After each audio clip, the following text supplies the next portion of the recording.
Welcome to the Holistic Health Matters podcast, where it's all about maximizing your health potential in body, mind, and spirit so that you can pursue the abundant life more effectively. I'm your host, David Sandstrom, naturopathic doctor and biblical health coach, and this is episode number 7.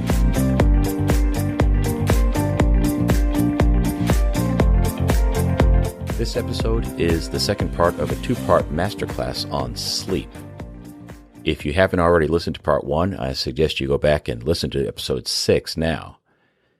Today, we're going to talk about effective tips for getting a better night's sleep. Imagine waking up every morning feeling refreshed and well-rested, ready to face the day instead of groggy and feeling like you need a couple more hours of sleep. In this masterclass, I'm going to share some tips to help you do just that. There's going to be a lot of tips here, and I don't want you to feel like you have to implement every single one of these recommendations. I don't even do all of this. Just implement the things that you feel are pertinent to you, or that you can benefit the most from, and don't worry about the rest. The last thing I want you to do is to get overwhelmed and give up before you even get started making some meaningful changes to your lifestyle. Because it's a masterclass, there's going to be a lot of information here. And it's probably worth listening to this episode twice, and you may want to take notes. I know when I'm listening to a great podcast, I often wish I had the ability to take notes, but I'm usually listening on the go in my car or some type of activity, maybe at the gym, so I can't take notes, and I'm often frustrated. So what I've done is I've created some cliff notes that you can get if you go to my website, davidsandstrom.com, and in the show notes for this episode, episode 7, you can download a PDF of the pertinent notes that you wish you could have jotted down while you're listening. In the show notes for every episode, you can always read the full transcript online or download the transcript and take it with you and read it later. Ladies and gentlemen, this is your captain speaking. Please ensure that your tray tables and seat backs are in their full upright and locked position. Electronic devices turned on. This masterclass is ready for takeoff. People that have not yet tuned into natural and holistic health will be tempted to go to the doctor and get some sleeping pills if they're having difficulty with their sleep. But it's a good idea to avoid sleeping pills. They've been shown to be highly addictive. They can cause daytime drowsiness, dizziness, headaches, and they can even cause digestive difficulties such as irritable bowel syndrome and the like. So it's a good idea if you can avoid sleeping pills to do just that. So I suggest that we start preparing for sleep during the day.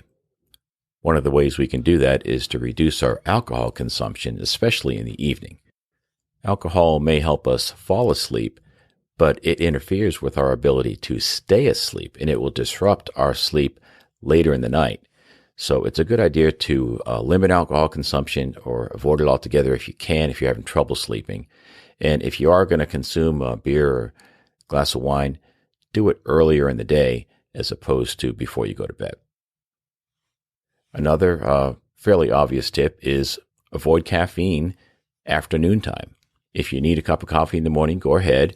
That's a ritual that most people do enjoy.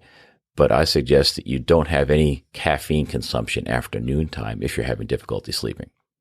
Another fairly obvious tip is if you're having difficulty sleeping, you'd want to limit your daytime naps. Now, if you are not having difficulty sleeping, naps are encouraged. But if getting to sleep at night is a problem for you, you may want to consider not doing the naps in the afternoon. It should help with your ability to fall asleep. Also, exercise. If you exercise during the day, it brings on better, deeper, more productive sleep, but you don't want to exercise within 2 hours of hitting the hay. Another thing that we can do to prepare for sleep during the day is to get sunlight on our skin, especially your face during the day. The pineal gland, which is responsible for the production of serotonin and melatonin, which help us to relax and sleep, is located near our foreheads, and it responds to daylight and darkness.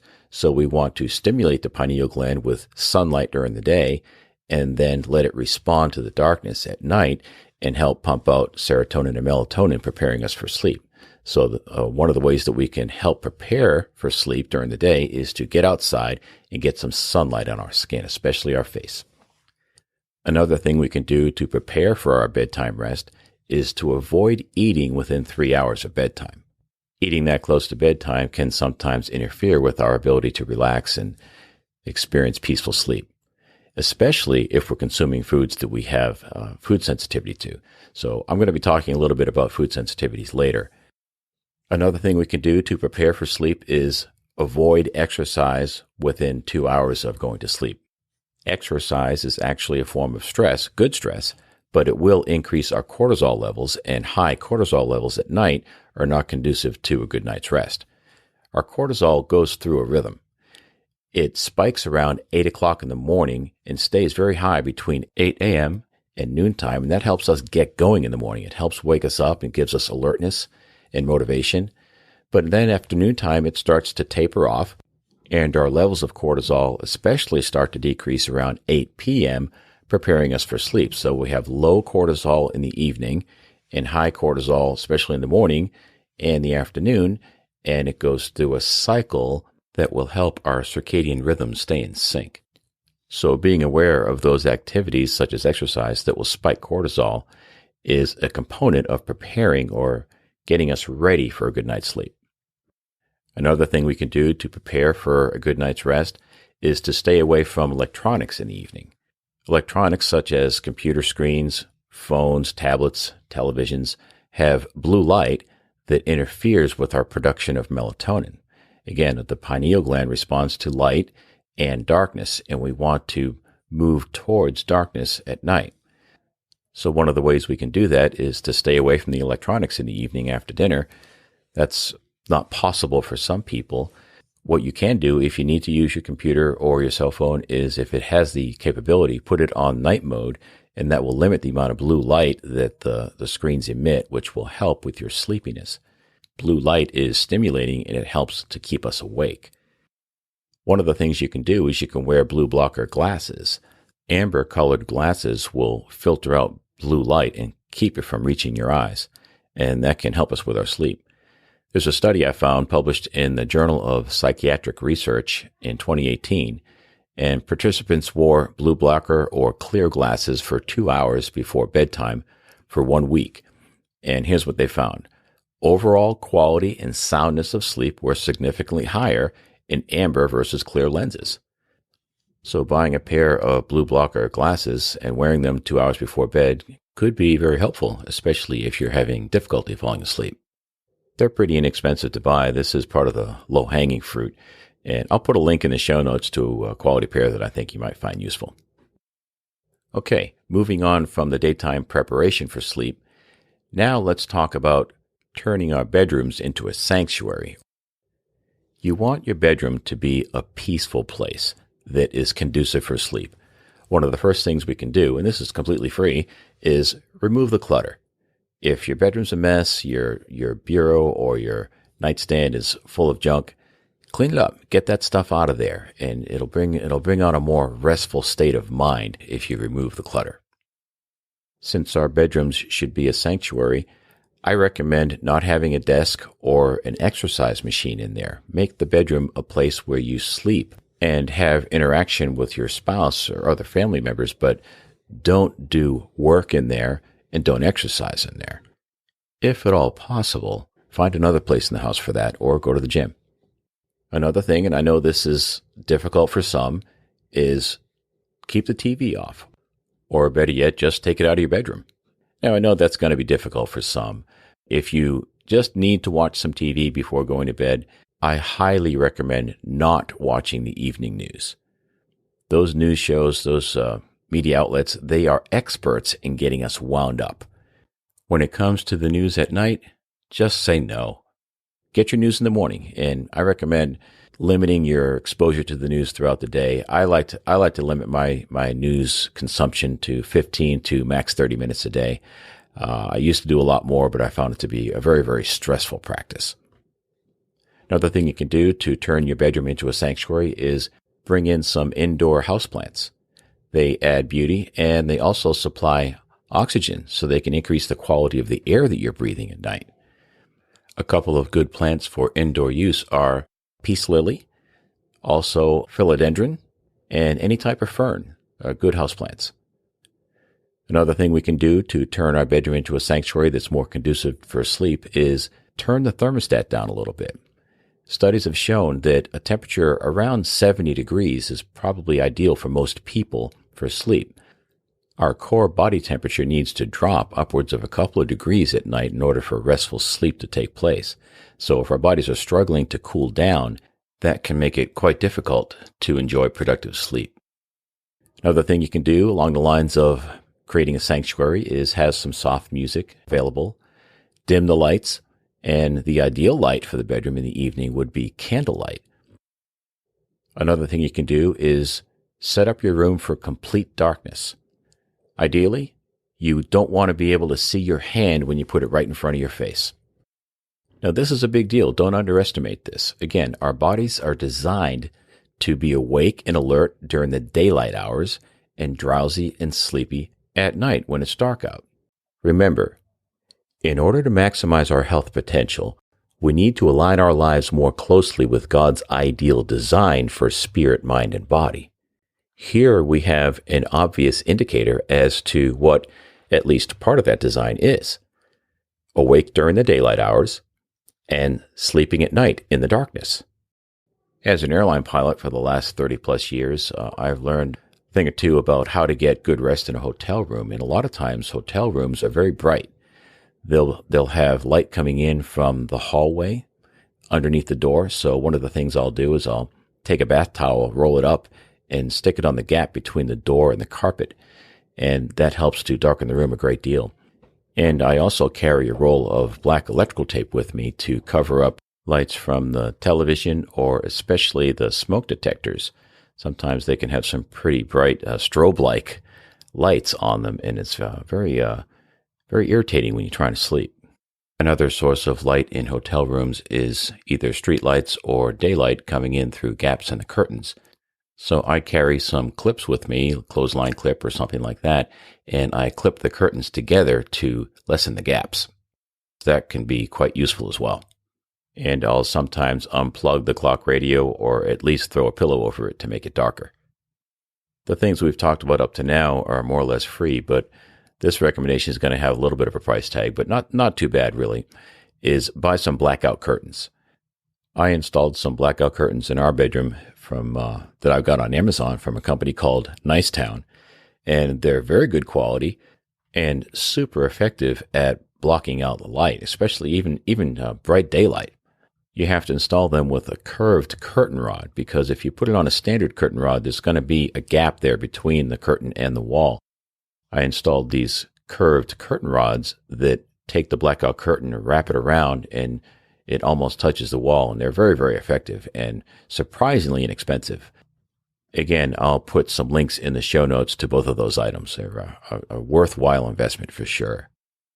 Another thing you want to think about is reducing the noise levels in your bedroom. Now, if you live on a noisy street or neighborhood, you might want to consider picking up some of those foam earplugs. You can get them at the drugstore. We use them around the airports all the time when we're out doing our walk-around inspection on the airplane. It can get quite loud out there on the ramp, and you really need hearing protection to protect your ears out there. And they're quite good. You roll them up between your index finger and your thumb, put them inside your ear, and it will block out a lot of the noise. And I will sometimes use those when I'm napping during the day, even at home. A low noise environment is very conducive to a better night's sleep. If you have a noisy sleeping environment and you don't like the earplugs or you find them uncomfortable, another thing you can implement is some type of white noise. There are a number of apps available for your phone where you can listen to the surf or a flowing stream or a campfire, those types of things. I've found white noise can be very useful in a noisy room, such as in a hotel room. Even if you're not in a noisy room, you may find those sounds enjoyable and a useful adjunct to your nighttime routine. Another thing we can do, just expanding upon the spa-like atmosphere, is this is going to cost a little bit of money as well. Buy an essential oil diffuser. You can get those fairly inexpensively too, but I wouldn't get the really cheap ones. And you put a little water in, a few drops of essential oil like lavender, and doing that type of aromatherapy can really help induce quality sleep. Another thing that I suggest you do for a better night's sleep is to implement some strategies. One is establish a bedtime routine. Ideally, you want to go to bed and wake up at the same time every day, even on the weekends. Our bodies thrive on routine. Now, I know that's impossible to do all the time, but that should be your goal. If you go to bed at the same time, you'll wake up at the same time every day without an alarm clock. And by the way, waking up without an alarm clock is a much healthier way to go. It's very stressful to wake up to an alarm clock. Instead of TV at night, set some time aside to talk with your spouse. Ask them about their day. What can you pray about for them? It's easier to let go of our stress when we get the focus off of ourselves.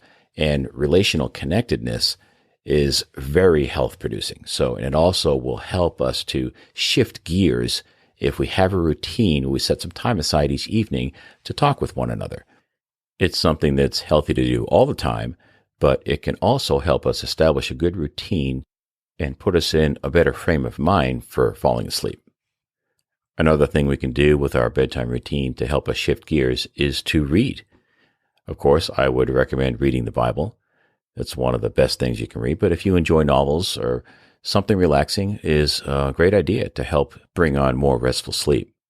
Another thing you can do, and this is pretty huge, is journal. By writing your thoughts down in the evening, it gives you permission to let it go until tomorrow. One of the reasons why people have difficulty sleeping, and this is true for me, especially when I'm flying and at work, is I have repetitive thoughts that I can't let go of. And I'm thinking about the day, I'm thinking about what I'm going to be doing tomorrow, or maybe a difficult conversation I'm going to have tomorrow. If you journal and write those things down, you give yourself permission to let those things go and let tomorrow worry about itself. So this is a really huge strategy for reducing our stress levels and preparing us for a better night's sleep. Another thing, you probably guessed it, is I would recommend prayer. In prayer, we acknowledge that we're not in control. God is. So I like to pray a prayer that goes something like this. I give everyone and everything to you, God. Again, it helps me let things go. And that helps put me in a better frame of mind for falling asleep. Another thing you can do for your bedtime routine is take a bath. Or you could receive a massage from your spouse. Another thing that's been proven to help bring on restful sleep is to have sex. And something that goes along with that is to sleep naked.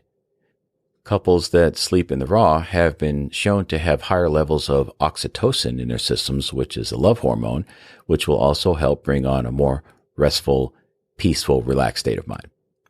Another thing I recommend in your bedtime routine is to get to sleep by 10 p.m. or 11 at the latest. One of the reasons for that is our adrenal glands recharge between 11 p.m. and 1 a.m. If we're not asleep during that time, we miss out on a very important daily opportunity to recharge and increase our energy levels in the morning. And remember from last episode, we talked about the deep stages of sleep, stages 3 and 4.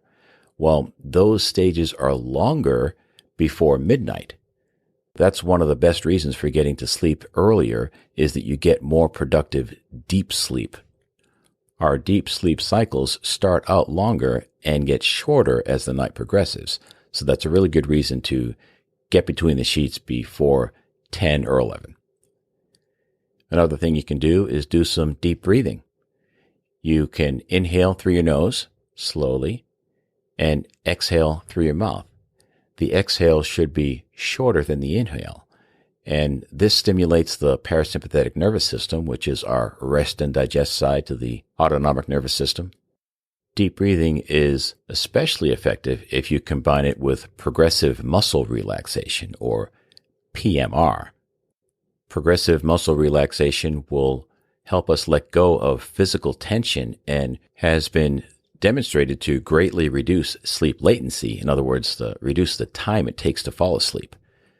Muscle relaxation can not only help you fall asleep, but it can increase the benefit from sleep as well. I found an interesting study from 2015 looking at night eating syndrome, or NES.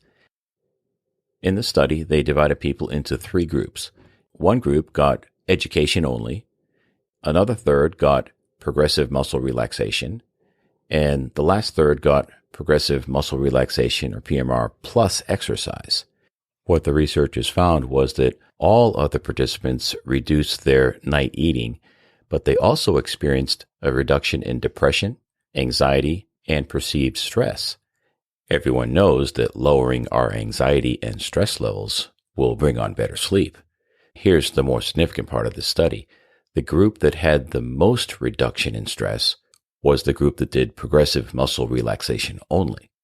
So this study speaks to the effectiveness and the value of doing progressive muscle relaxation. So you might be saying right about now, well, what is that, Dave? I've never heard of that before. Well, here's how it works. You start with the lower body and work your way up. While inhaling, you contract a muscle group. Let's say you start off with the calves, and you hold that tension for 5 to 10 seconds. You do that while you're inhaling, and then you exhale and quickly release the muscle tension. Then you relax for 10 to 20 seconds, and then you move on to another muscle group, maybe move on to the thighs from there.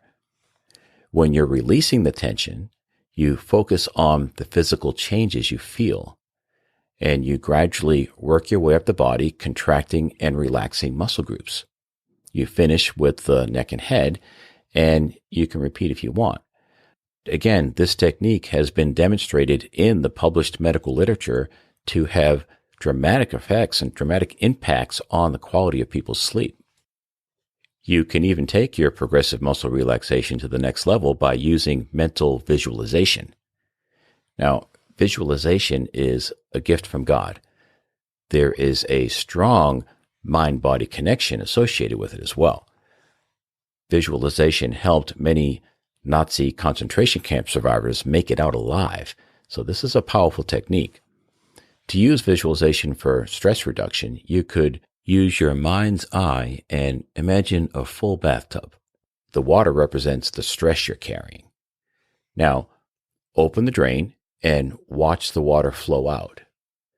Imagine your stress is getting sucked down and removed by the little whirlpool as it proceeds down the drain. As the water level gets lower, it represents your level of stress being reduced. Or you could imagine stress leaving your body like bubbles rising from a glass of champagne. Or imagine an Alka-Seltzer tablet in a glass of water dissolving. The tablet represents your stress, and as the bubbles rise, the tablet gets smaller and smaller until it eventually disappears. By using these types of visualization techniques along with your progressive muscle relaxation, it's a 1-2 punch, and it can really help change the dynamic of the way you approach your sleep. Quick story. I used to live in Florida, grew up down there, and I lived in the Fort Lauderdale area. And I got my restricted driver's license, or the learner's permit, when I was 15, and I actually drove a motorcycle on the road. So this was before I had my license. So I'm thinking I was about 14 years old. I think this would put me at probably 9th grade. One day I got off the school bus and decided, you know what? I don't feel like going to school today. So I just started walking towards the beach, and I found myself at the beach about an hour later, and I laid down on the sand. I took my shirt off and used it as a pillow, and I just absorbed the sunlight and the warmth, the sand underneath me, and I actually enjoyed a little bit of sweat rolling down my temple area, and it was a very relaxing day for me. And I remember that day I got in a little bit of trouble when I got home, when my parents found out that I had skipped school. But I held on to that scene because it was so enjoyable and so relaxing for me. And without knowing anything about visualization or anything about natural and holistic health, I would imagine that scene in my mind as I was going to sleep at night. I found that to be a very useful tool to bring on restful sleep and fall asleep more quickly. So I did that for years.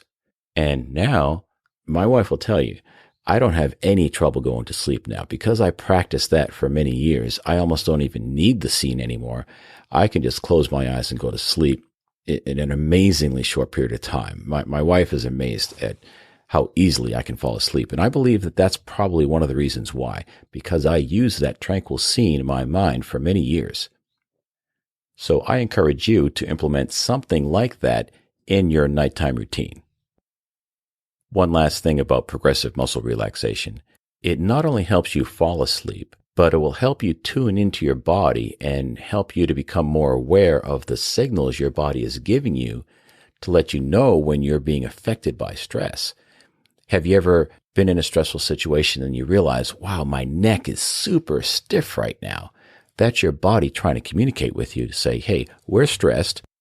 I'm wishing you would do something about it. So by practicing progressive muscle relaxation, you become more aware and tuned in to where you're holding on to that stress and when you need to do something about it. It's very useful. Okay. Ramping things up a little bit, we're going to talk about some of the things that we can do that may cost a little money or a little more work. One of the things you should pursue is to reduce the amount of EMF in your bedroom. EMF stands for electromagnetic frequencies. Some people call it electromagnetic fields. So we're constantly bombarded with electromagnetic frequencies all day long. We sure don't want to have them peaking in our bedroom because they will interfere with sleep. Where does EMF come from? Well, it comes from our cell phones, comes from the clock radio, it comes from the television set or perhaps a modem in the room, something like that. It comes from the electrical wiring in the walls, it comes from the ceiling fan. So if you really wanted to get serious about this, you could actually go out to your circuit breaker panel and turn off the breaker in your bedroom at night and just have no electricity in your room whatsoever. That could be a real breakthrough for you if your body is struggling with these electromagnetic frequencies. When I was living in Florida in October of 2005, Hurricane Wilma hit South Florida, and the eye of that storm came directly over our house. And we were without power for a couple of days, but it was a quick-moving storm. Some of these hurricanes kind of park on top of you and hang out, and it's pretty miserable. But Wilma kind of went through relatively rapidly, but we lost power. And being it was in late in the hurricane season in October, we actually had some cool air behind it. And we opened the windows, and I slept that first night better than I'd slept in years. And I started talking to some of my neighbors, and they said the same thing. They said, wow, I slept so good last night with no power, no air conditioning. And I believe one of the reasons for that is that we just reduced the level of the electromagnetic frequencies in our homes, and it was very beneficial to our rest. So one of the things you can do, I mean, it's hard to shut down all power in your room, but you could shut down the Wi-Fi at night. You don't need the Wi-Fi while you're sleeping. So I would recommend using a power receptacle with a timer on it so that you can just have the thing automatically turn off at, say, 10 or 11 p.m. when you don't need it, and you can have it turn back on at 6 in the morning. That way you'll reduce some of the EMF in the room. Move your alarm clock further away from the bed, maybe within arm's reach if you need it, but at least 3 feet away would be a good idea. Put your cell phone on airplane mode. And again, don't watch TV in bed. It's not just about the blue light. Those TVs, those big screens, emit an awful lot of electromagnetic frequencies as well. So ramping it up a bit more, one of the things to consider is food sensitivities. Now, we've all heard about food allergies. One of my daughters is actually allergic to peanuts, and that's where you have an IgG reaction, and you'll get hives or even worse, anaphylactic if you are exposed to that allergen. Well, the food sensitivity has an immunoglobulin reaction, but it's not as pronounced as a full-blown allergy. So they're more subtle, and we most of the time are not aware of the food that is actually affecting us. So if you're consuming a food that you're sensitive to on a regular basis, it could be interfering with your sleep. So that begs the question, well, how do I learn what my food sensitivities are? Well, the best test out there is called mediator release test, and it's by Oxford Biomedical Laboratories. And what they do is they have a patented method. They measure the pro-inflammatory cytokine release from our white blood cells. So you have to go to a lab and give them blood, and they spin it in a centrifuge and separate the white blood cells in the plasma from the red blood cells. And you send it off to them, and they expose those cells to a whole bunch of different foods. And they monitor those white blood cells for pro-inflammatory cytokine release. This lets us know if you are sensitive to that food. It's a really great test. I'll put a link to their website in the show notes, and we're actually going to have Ethan Mitchell, the director of marketing for Oxford Biomedical Laboratories, on the podcast here in a couple of weeks. So I'm looking forward to that show. Again, I'll put a link in the show notes for their website. Another thing you can do is sleep on an organic mattress. If you're sleeping on a regular box spring mattress, all that metal underneath your body is acting like an antenna, attracting electromagnetic frequencies to your bed. So you're much better off sleeping on a rubber organic mattress. Another reason for sleeping on an organic mattress is if it's not organic, your mattress is soaked with flame retardant chemicals, namely antimony. There is a YouTube video. I'm going to put a link to this in the show notes. I encourage you to go there and watch it. The video is pretty shocking. It's a test of how they certify a mattress as being flame retardant. The standard used to be if you dropped a lit cigarette on the mattress, it couldn't catch on fire.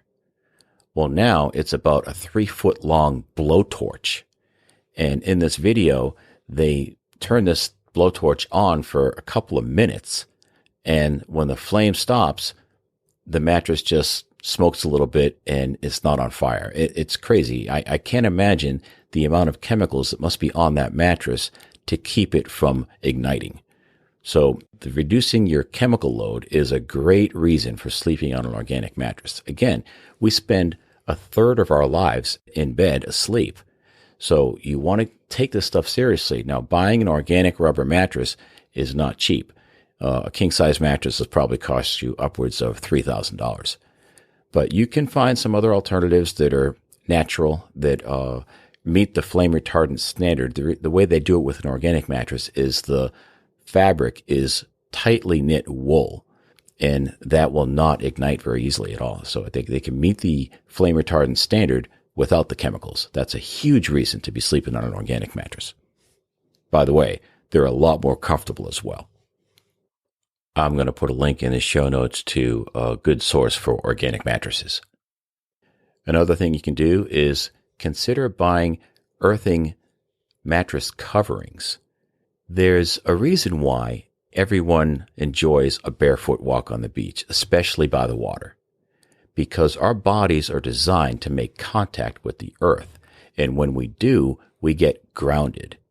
Again, I mentioned earlier that we are constantly exposed to a myriad of electromagnetic frequencies throughout the day, from radio frequencies, television antennas, cell phones, you name it.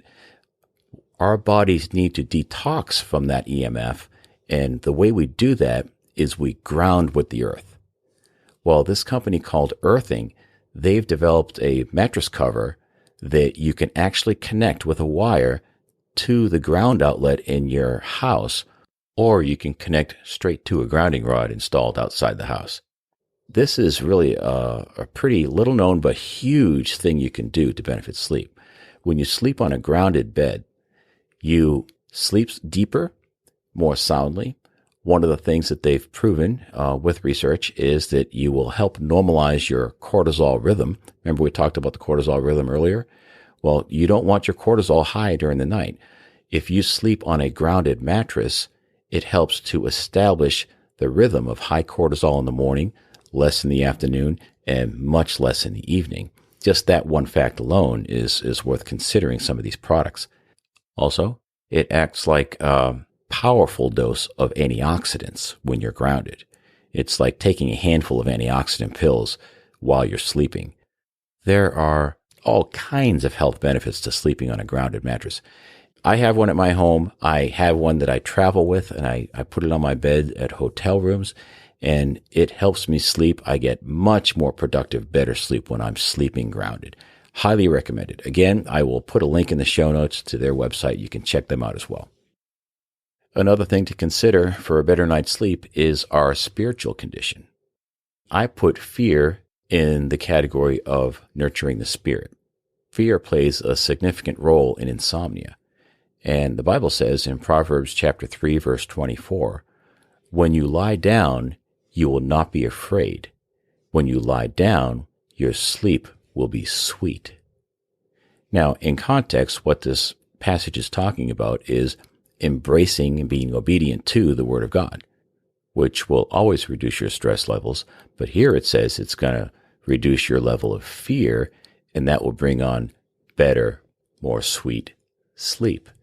So the contrast is also true.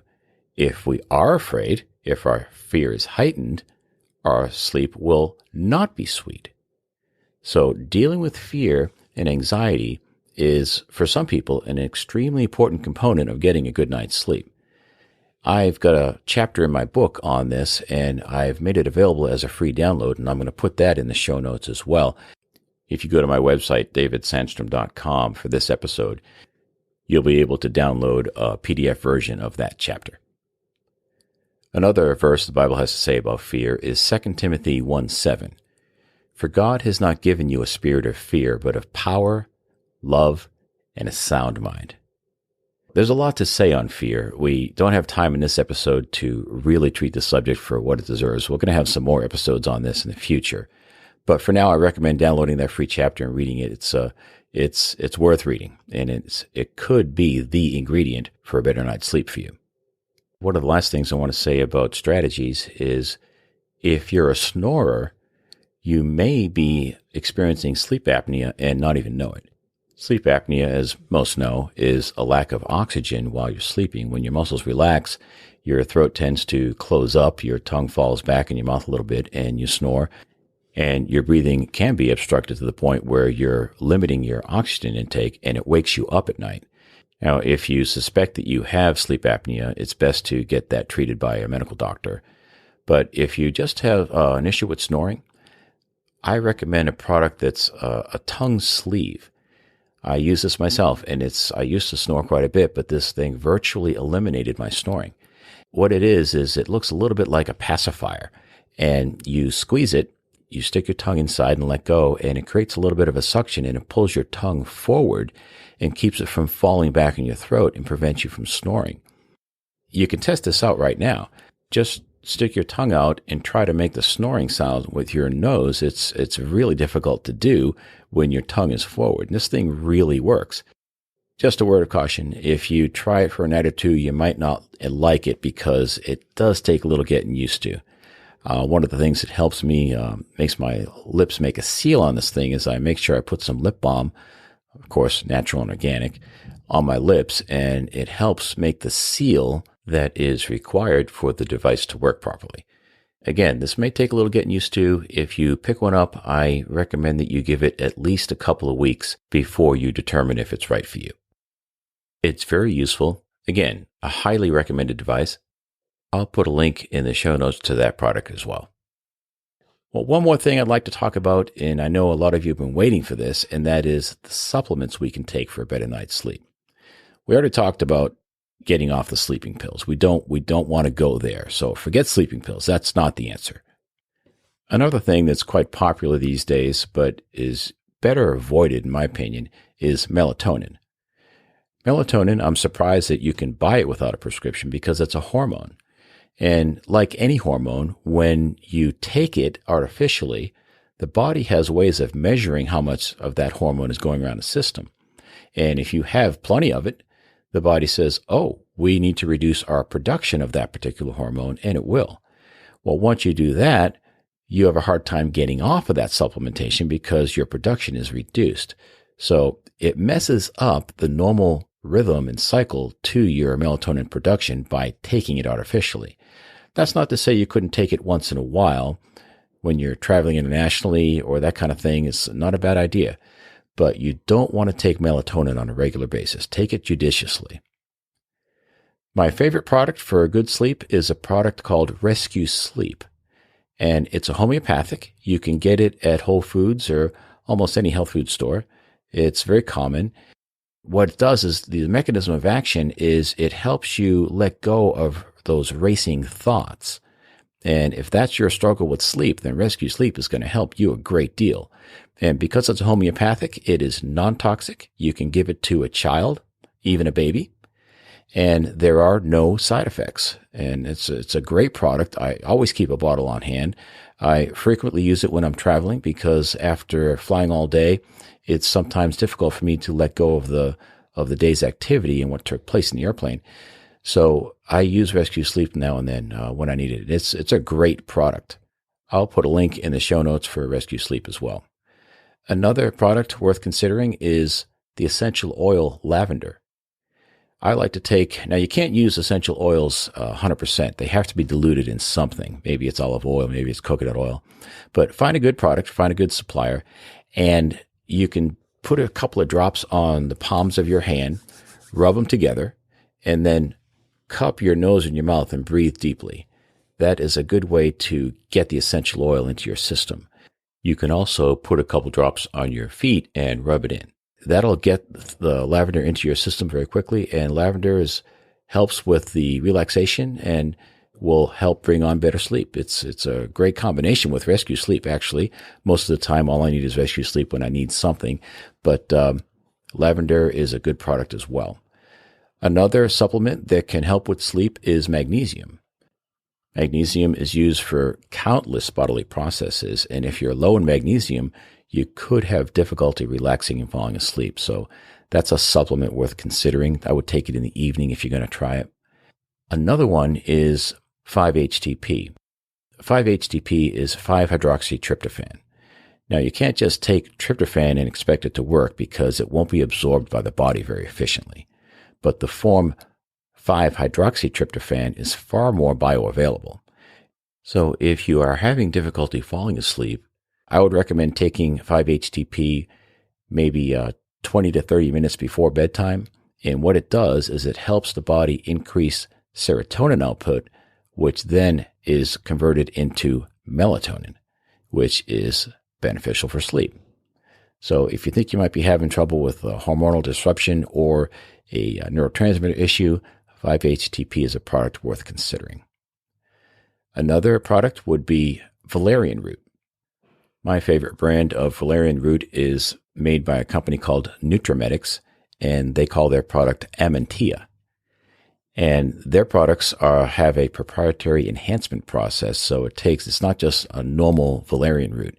It's enhanced to be more effective and more bioavailable.